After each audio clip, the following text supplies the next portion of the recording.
Hey guys, Denzo here. So welcome to another Star Wars Galaxy Heroes tank raid, this time featuring clones. So first off, I want to say that clones are probably the highest damage potential squad for Heroic. There is a drawback, however, to gearing up your clones. Clones really aren't that viable in Arena at this moment. The only tune that is really good in Arena is Rex, which is actually the only clone that you don't actually use in the tank raid. The core part of this team, though, is the extremely strong survivability of the Commander Cody Zeta that restores protection, and then Echo's unique that restores health.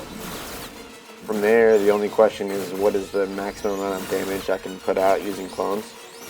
That's where Commander Cody's 212th attack comes in. The 212th attack calls all clones to assist, as well as one other character.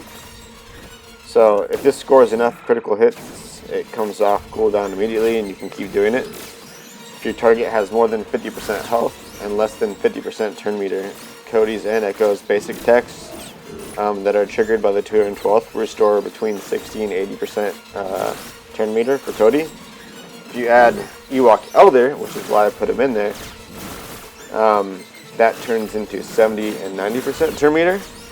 And then because Ewok Elder's basic grants him 50% turn meter, he can end up going again before Cody goes, which can turn that 90% into 100% turn meter.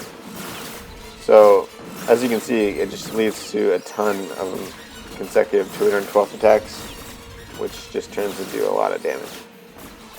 The big issue here is that the cooldown doesn't reset unless the 212th attack crits 5 times, so having a lot of crit chance is really important.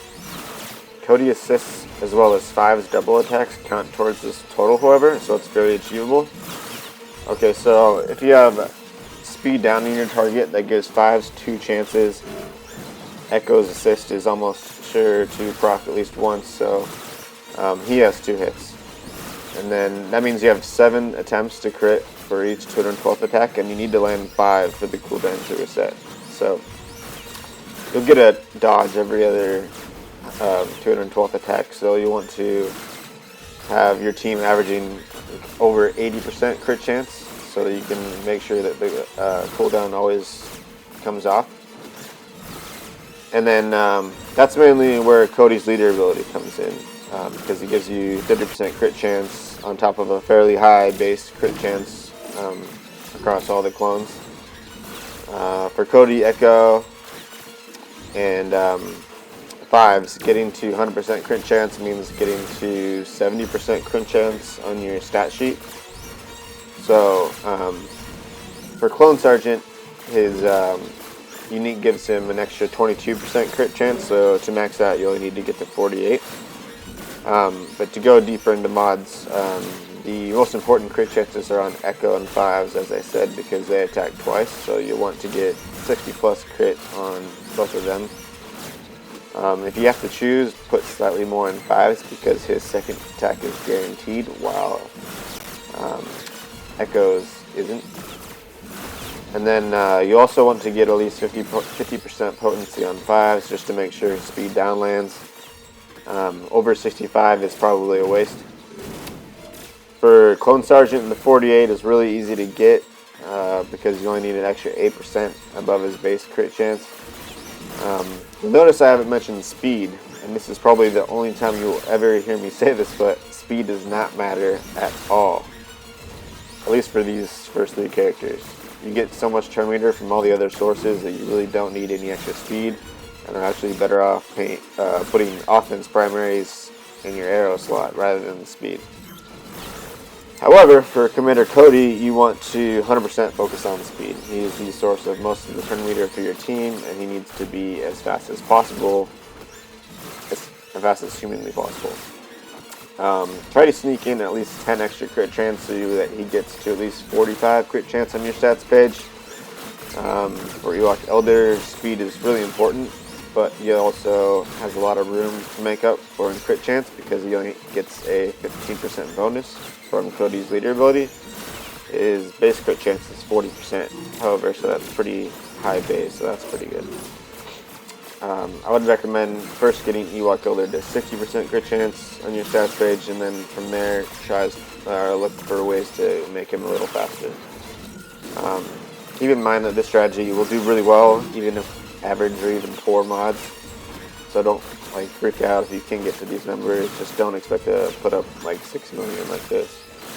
I think you could easily get to 3 million with like pretty average mods, but going the other way though, if you have an epic stash of mods, you could go even higher than 6 million. You had enough crit chance secondaries on your critical damage sets. If you're able to hit the crit chance targets you need, you could do maybe like 8 million or something like that. But for the vast majority of you out there, you'll probably have to mix and match a lot of mods to get to the crit chance targets you need, which is what I had to do to some extent. Lastly, I'll just throw in a few quick gameplay tips for you when you run the strategy. First, you may want to save Five's assist for when Cody doesn't already have full turn meter. If the assist lands on Cody or Ewok Elder, it could help get Cody back to pumping out more 212 attacks. Never use Cody's AoE.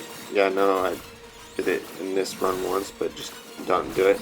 His basic gives turn meter, so always use that. And then lastly, try to time the topple if you can to when Cody is almost full turn meter. That will give you a lot of momentum going into the topple.